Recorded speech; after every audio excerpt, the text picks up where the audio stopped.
Welcome back, everybody. Welcome to Mixed Martial Arts, your number one channel for content related to comics and mixed martial arts.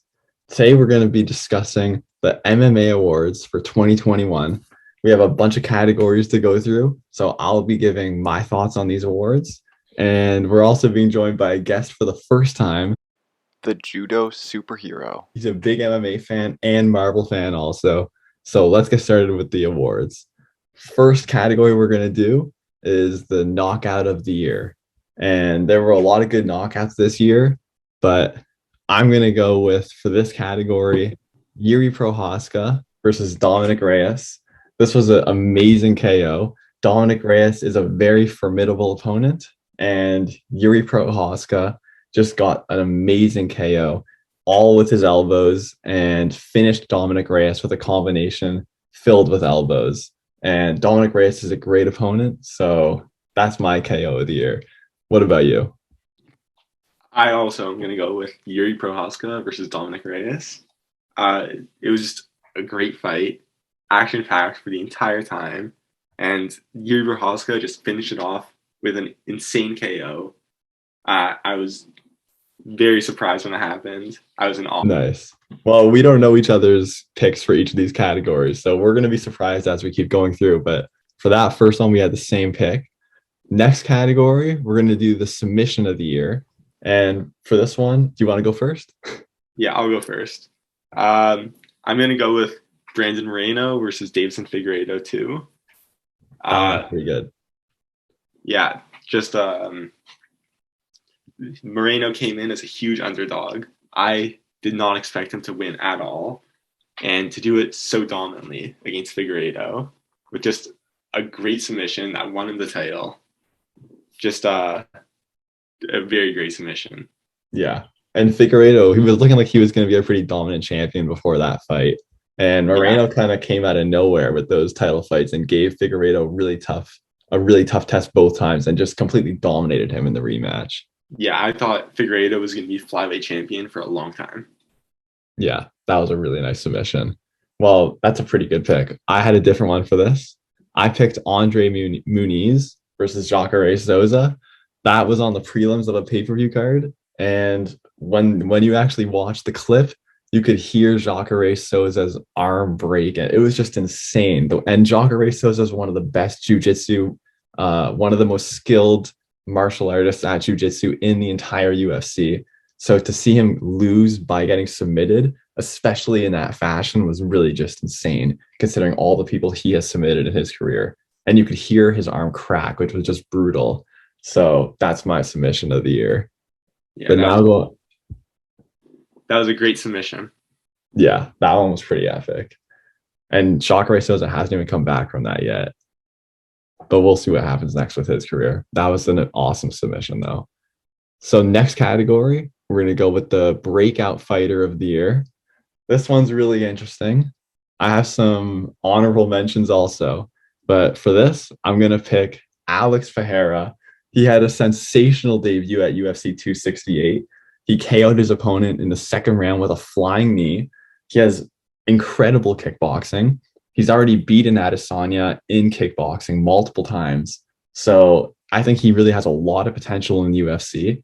He could potentially even challenge Adesanya for the belt, maybe even beat him someday. I think his future potential is very interesting, and I'm definitely going to be keeping an eye on him. And I think he gained a lot of fans with that performance at UFC 268, which is also one of the best cards of the year, which we'll be getting into later. But what's your pick for the breakout fighter? I'm going to go with Cyril Gane for this one. He finished 2020 off with a great knockout over Junior Dos Santos that really solidified him as a contender. And then entering 2021, he had 3 amazing wins against Rosenstrike, Volkov, and Derek Lewis. All incredibly impressive, complete domination from start to finish in all 3 of those wins, and ended the year as interim champion. You may disagree with the whole belt surrounding that, but he is the champion of the heavyweight division. Yeah, one of the champions at least. And Gane is still undisputed. But definitely the interim champion does mean something. Derek Lewis was the number one contender at the time, right? I believe so, yeah. Yeah, he was definitely one of the top contenders. So that was a good win by Cyril Gane, and he definitely had a great year. And but my other honorable mentions for breakout fighter of the year, I would say Jake Paul. He's not actually in MMA, but he's very related to MMA. He fought purely MMA fighters in 2021. He knocked out Ben Askren and fought Tyron Woodley twice. Even knocked him out brutally in their rematch. And I think he gained a lot of fans this year. Also, Adrian Yanez, he's off to a great start in the UFC. He started in 2020, but I think he had some great performances in 2021 and really started making a name for himself. And then also the obvious ones, Paddy Pimblett and Ian Gary, two big names. They were already names coming into the UFC, but when they got into the UFC, the hype around them just grew even more. So there were a lot of big breakthrough names this year. But yeah, Cyril Gane is also a good pick. But for the next category, we're going to go into event of the year. This one should be really interesting. I think 2021 was one of the best years in MMA history. It was just amazing from start to finish. There were so many good cards. So what's your pick for the event of the year? I have to go with the New York card, 268. It was just a great card, start to finish. As you said before, it had Alex Pereira's debut. It had one of the best fights I've ever seen in Chandler Gaethje. An incredible rematch between Usman, Covington, and Zhang Weili versus Rose. And just pretty much every fight was just incredibly interesting. All amazing fights on that card. Yeah. And Shane Burgos versus Billy Quarantillo. Yeah. Also Marlon Vera versus Frankie Edgar. Yeah. And the spinning hook kick by the heavyweight. I forget his name right now. Oh, yeah. Chris Barnett. Yeah, Chris Barnett. Versus John Vellante. And he was dancing on the way out. And I also had the debut of Ian Gary. So I agree with that. UFC 268 was definitely the card of the year. It was, like you said, you basically summed it up. It was just a great card from start to finish. So many finishes and so many great fights. I mean, even Rose Namajunas versus Zhang Weili went to the decision. Same with the Usman fight as well against Covington. But those fights were so exciting. And I would say that was the best card of the year. But UFC 267 was also really good. Well, what other cards do you think were the best? I would say honorable mentions go to 267 as well, 261, and 269. All three of those are great pay-per-views. Yeah. With just amazing fights from start to finish. Definitely agree. I would also throw in both Holloway cards, Holloway versus Rodriguez, and also the very first ABC card, Holloway versus Calvin Kattar. Yeah, first card of the entire year. Yeah, those fight nights were really good too. But for the event of the year, UFC 268, I totally agree. And now we'll go on for the walkout of the year. I'm not sure if you have a pick for this one, but I'm going to say Michael Venom Page versus Douglas Lima. When Michael Venom Page walked out, he had a Raver walkout with him, and it was pretty cool. I thought that was a really good walkout, and that's my pick. Okay, next category, press conference of the year. What's your pick for this?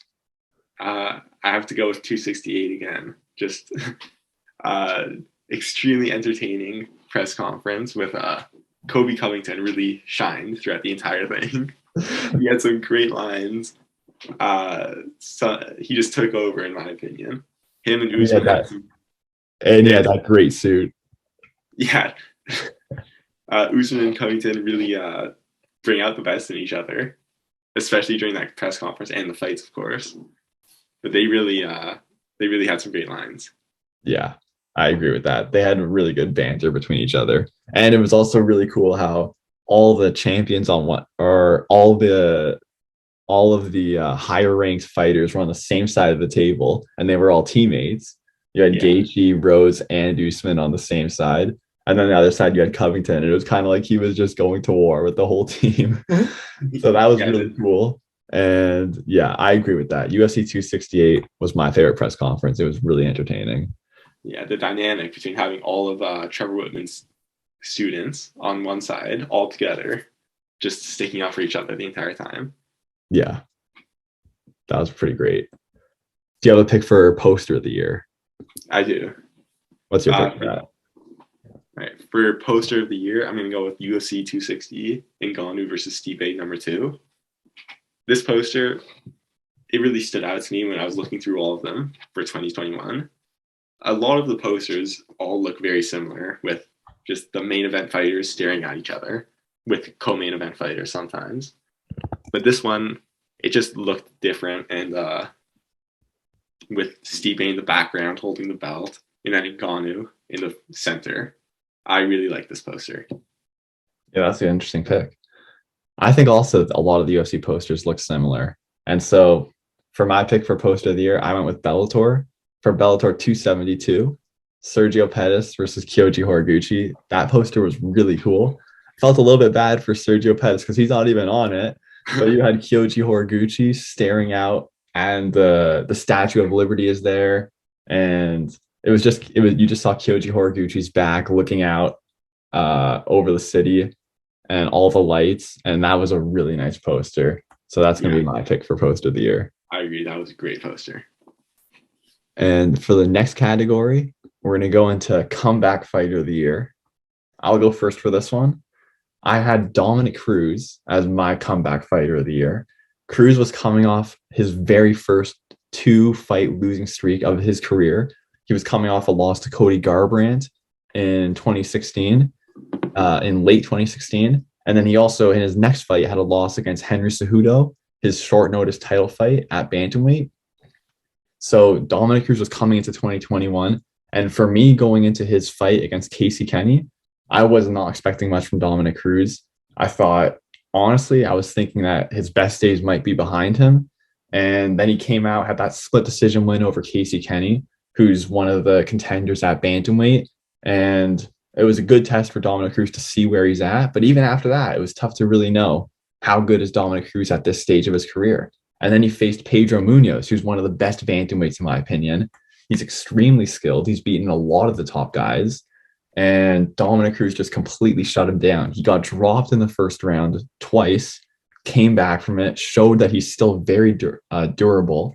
And he ended up just completely dominating, as he always does, in rounds 2 and 3 against Pedro Munoz, barely even got touched.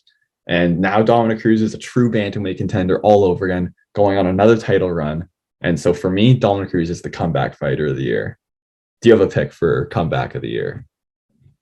Comeback of the year, I went with a comeback fight. And for this one, I have to go Sergio Pettis versus Kyoji Horiguchi. I mean, going into the fight, Horiguchi was a massive favorite. Everyone expected him to win. And then during the fight, just complete domination from Horiguchi for like the first 4 rounds. Barely got touched at all. He was on his way to just an easy 50-45 decision. But then Sergio Pettis just out of nowhere lands one of the nicest KOs of the year as well, and just completely knocks out Horiguchi, which no one expected. That's definitely one of the honorable mentions for knockout of the year too. That was really unexpected. Came out of nowhere with that spinning back fist. So that's a really good pick for comeback of the year. And yeah, that's an interesting category because you can pick comeback fighter of the year or comeback fight of the year. So I had a fighter, Dominic Cruz. You had a fight, Kyoji Horiguchi versus Sergio Pettis. That was a great fight too. But now we're going to go on to the next category for the fight of the year. You want to start for this one? What was your fight of the year? This was a pretty easy pick for me. I went with Chandler versus Gaethje. Just it was exactly what we expected and more from this fight. Just nonstop brawl from start to finish. I did not expect this to go to decision. I don't think many people did. But doesn't matter. It was still just an all-out war. Yeah.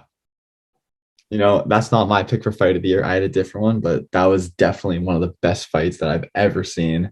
It's tough not to go with it, but there was just so many good fights to pick from this year. Yeah. I just had to go with the co-main event of UFC 267, Petr Yan versus Corey Sandhagen. This fight was crazy. Corey Sandhagen looks great in the first round. He was coming out moving very well. He looked a lot like Max Holloway to me. And then Petr Yan just started taking over. And the fight was just so good. You got to really see how skilled Petr Yan is and how he could be potentially a champion at bantamweight for so long.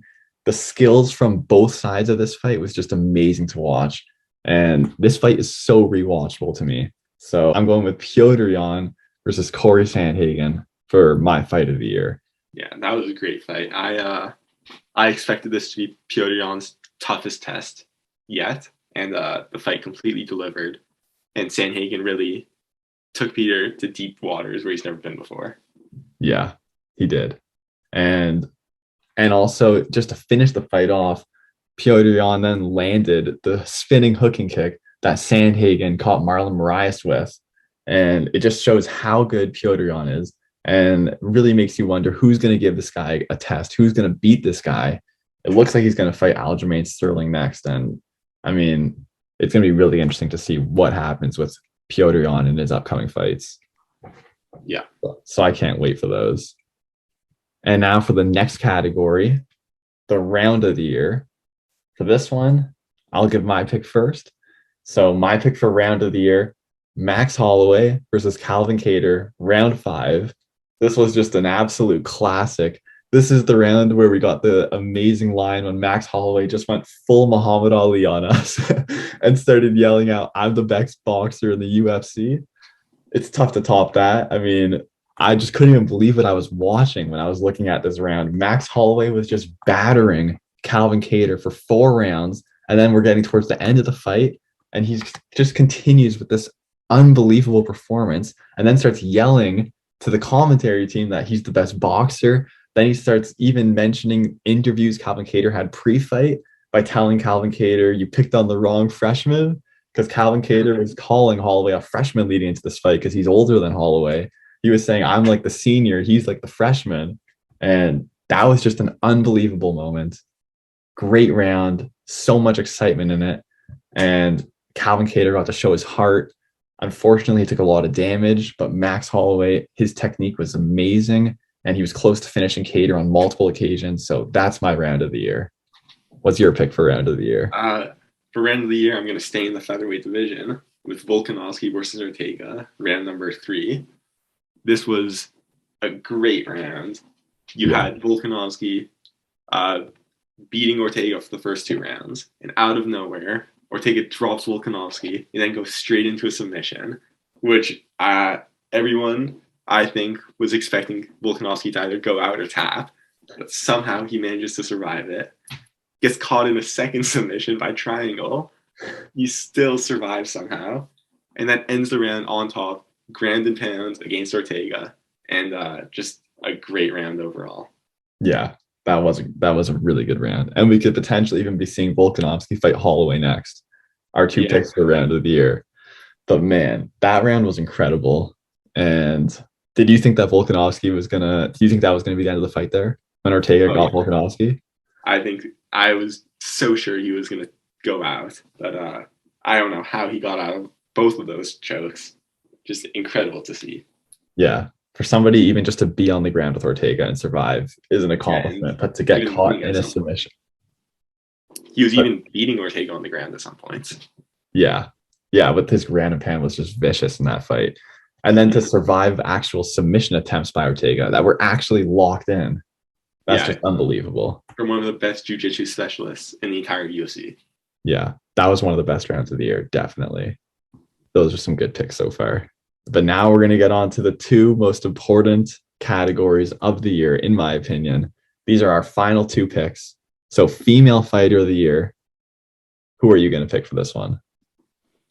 I have to go with Valentina Shevchenko for this one. In my opinion, there was only 3 people that really had a chance, and those were Pena, Shevchenko, and Rose. But in my opinion, Shevchenko's wins just stood out more. Both finishes, both completely dominant, and just 2 title defenses in a row. Can't get much better than that. Yeah, Shevchenko continued with her winning ways in 2021. She had another great year, which we've really gotten used to. She's becoming one of the best female fighters in the world right now. But for my pick, I'm actually going with Juliana Pena.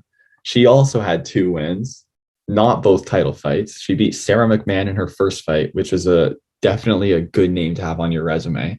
But then in her second fight of the year, going up against Amanda Nunes, who, I mean, just to have the mental capacity to go into that fight with the confidence that Pena had, and then to come out of the first round dealing with all that adversity from Amanda Nunes. I mean, Pena didn't even look all that great in the first round, but to somehow come into the second round and just say, you know what, I don't care about her power, I don't care about her intimidating presence.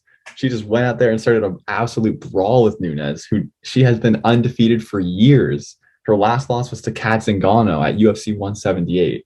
So that was really crazy to see Juliana Pena just shove it to the doubters and beat Amanda Nunes in the second round and submitting her, nearly knocking her out too. That was, for me, that makes Juliana Pena the female fighter of the year. Yeah, that was just an absolutely classic performance from Pena. Just complete domination in that second round. Yeah, one of the best performances I've seen in that second round. That was crazy to see. So for my pick, Juliana Pena. And also Cyborg had a great year to give her some credit too. As usual, she had some good title defenses. She's in Bellator, and she's still a dominant force at featherweight too. And now we're going to go on to the male fighter of the year. This one might be a little bit obvious, but who knows? Maybe we have some different picks here. But for this one, male fighter of the year, I had to go with Kamaru Usman. The wins he had were just incredible. He beat Gilbert Burns, one of the best welterweight fighters, to start the year off, KO'd him, and dropped him a few times before that too. He had to deal with adversity in that first round. Kamaru Usman got dropped himself, but he managed to find a way to win. He fought behind his jab like his coach Trevor Whitman wanted. Then he went on to KO Jorge Masvidal at UFC 261, knocked him out cold. Nobody was expecting that. He beat him in the striking.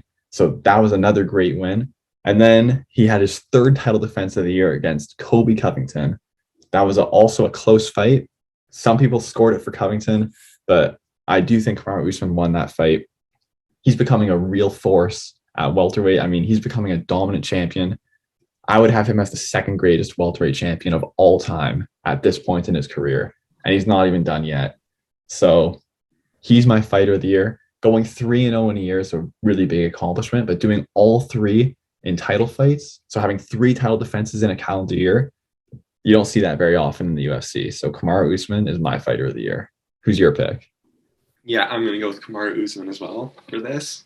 For all the reasons you said, just great 3 title defenses, all amazing wins. But just an honorable mention to Charles Oliveira, who was my second pick. 2-0, both title fights against 2 of the most dangerous lightweights in the world, against Michael Chandler to win the title, and then Dustin Poirier to defend his title for the first time. Both finishes. He had a great year as well. I gotta agree with that. But another notable mention would also be Cyril Gane. You mentioned him earlier in our awards. He also had a great year. Obviously became an interim champion. You already summed up his year earlier, but Cyril Gane is another really great male fighter from 2021. So those are our awards for 2021. Now, just to finish off this video, each of us are going to give a bold prediction for 2022. There's a lot of interesting fights coming up. And 2021, like I said, was one of the best years in UFC history, if you ask me. But next year, there's a lot of crazy things that could happen, a lot of interesting contenders, a lot of dominant champions. So what's your bold prediction for something to happen in 2022? My bold prediction for next year is that Glover Teixeira will remain the champion. I think a lot of people are counting him out against Yuri Prochazka, but I believe that he will defend his title against Yuri and possibly a second time against maybe Rakic, maybe Ankalaev. But I think he will end the year remaining the champion. Wow, that is a very bold pick, which is crazy because usually you would favor the champion. But, even for me, I don't even agree with that. I mean, who knows? Anything can happen in MMA. It's just impossible to say. But even me, I'm kind of counting him out in the Yuri Prochazka fight. Prochazka just looks so good right now. And he's the young guy. Glover's so much older. So That is a bold prediction. if Glover Teixeira manages to get through 2022 with one or even multiple title defenses and remains the champion, that would be really something to see. Mm-hmm. So that's a good pick. What's your bold prediction?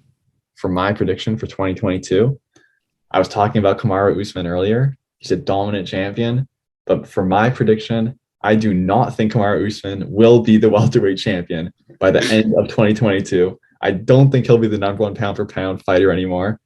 And the reason I think this, I believe Khamzat Chimaev will defeat Kamaru Usman and win the welterweight title in 2022, likely towards the end of the year. But Dana White is just so high on Khamzat Chimaev right now. He's just destroying everybody in his path at 2 different weight classes. He's huge for welterweight. He's got all the skills. And since Dana White is so high on him, I just think that if he wins one more fight, he'll probably get a title shot. That's probably all he's going to need. Dana White really wants to promote this guy. So if he gets one more win, which he probably will, I see him fighting Kamaru Usman next. And I just think Usman's had a great run. But even though we don't know that much about Khamzat Chimaev at this point, he's looked perfect to this point. And I think he's going to be the champion by the end of the year. Yeah, that is a very bold prediction. But Khamzat has looked very dominant for his entire UFC run so far. And it's just hard to count him out against anyone, really. Yeah. But another big story to look out for in 2022. I had to mention this. We've seen a lot of talk between Dana White and Jake Paul lately. Jake Paul making some interesting offers to Dana White, saying he's going to box Jorge Masvidal if Dana White improves fighter pay, gives them some health care. And this is going to be really interesting to see how this plays out in 2022. Dana White very likely will not change anything. Jake Paul will not be fighting in the UFC. This offer is not going to be followed through by Dana White, but it's going to be cool to see this rivalry continue in 2022. It's been really interesting so far. And it's just nice to see some more attention being given to fighter pay and some more attention being given to how Dana White treats the fighters. It's crazy to think that Jake Paul is the one that's actually shining a light on this, but that's another story to look out for in 2022. Yeah, I completely agree. Jake Paul has really brought a lot of attention to this issue that so many fighters in the UFC struggle with. They just don't get paid what they deserve. Yeah, I agree with that too. But for the last thing in this video, I just wanted to ask you one question. We've been mostly speaking about the UFC, but I just have a question about Bellator. One of the things that's the most interesting to me heading into 2022 is the Bellator Bantamweight Grand Prix. There's so many interesting contenders in this. There's a lot of cool matchups that could happen. And we talked a bit about Sergio Pettis earlier. It looks like Kyoji Horiguchi is going to be in the tournament as well. But I wanted your opinion. Do you think that Sergio Pettis is going to be the champion at the end of 2022? Do you think he's going to make it through this tournament as the champion? I think this really depends on what Horiguchi's status is going into the tournament. Obviously, he got knocked out pretty badly in the first fight against Pettis. But if he can make it back healthy in time for the start of the tournament, I do not see him losing to anyone in that tournament. I think he will end the year as champion if he is in the tournament. Wow, very interesting. So you think he'll beat Sergio Pettis in a rematch? I do think so, yeah. Okay. Well, there's a lot of things to look out for in 2022. Those are our picks for the MMA Awards for 2021. But what are your picks? We're really interested to hear what you guys think. Comment down below what your picks are for some of these categories. Who's your male fighter of the year? Who's your female fighter of the year? What's your fight of the year? Let us know in the comments section. We can't wait to hear it. And if you have any big predictions or bold predictions for 2022, comment that down below too. And we can't wait to read it. If you want to see more frequent mixed martial arts updates, be sure to follow the link in the description to my Twitter page and follow me on there. And be sure to like this video and subscribe to the channel for more content like this. Thank you for watching, and I'll see you in my next video.